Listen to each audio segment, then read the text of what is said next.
Outro detalhe super importante, que eu não sei se isso já estava estabelecido, né, pelo Kurumada, mas repara que o Shun ele vai usar a corrente para salvar o Seiya lá embaixo, e ele prende o pulso do Seiya com a sua corrente circular, que é aquela corrente de defesa. Eu não sei se já estava estabelecido pelo Kurumada que a corrente circular é a de defesa e a triangular lá, aquela pontiaguda, é a de ataque.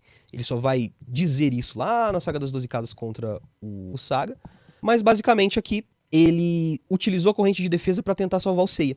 E nesse momento, em que ele tá tentando puxar o Seiya de volta, ele acaba sendo atacado por uma corrente negra, que é a corrente do Andrômeda Negro. E por que aquele detalhe é importante, né? Porque como o Shun utilizou a corrente circular para salvar o Seiya, ele não consegue se defender, porque a corrente defensiva dele tá ocupada tentando salvar o Seiya.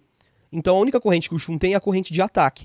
E a gente sabe que o Shun sempre hesita na hora de usar a corrente de ataque. Porque tem aquela coisa dele ser pacifista, aquela coisa dele não querer lutar, aquela coisa também que a gente viu um pouco na luta dele contra o Jabu, de que muitas vezes a corrente tem um instinto assassino e ele tem que segurar um pouco a onda da corrente, porque senão ela vai causar um estrago muito grande, né? Então a gente vê que o Shun ele tá sempre muito nerfado.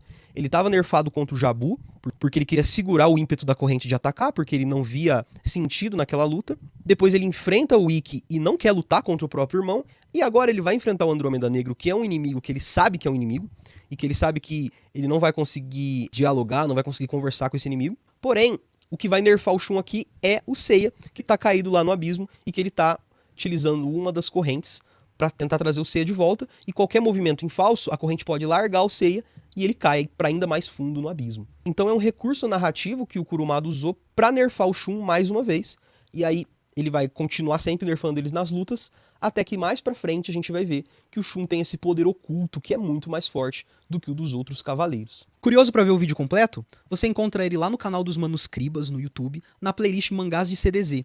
Então se você curte Cavaleiros do Zodíaco, confere lá.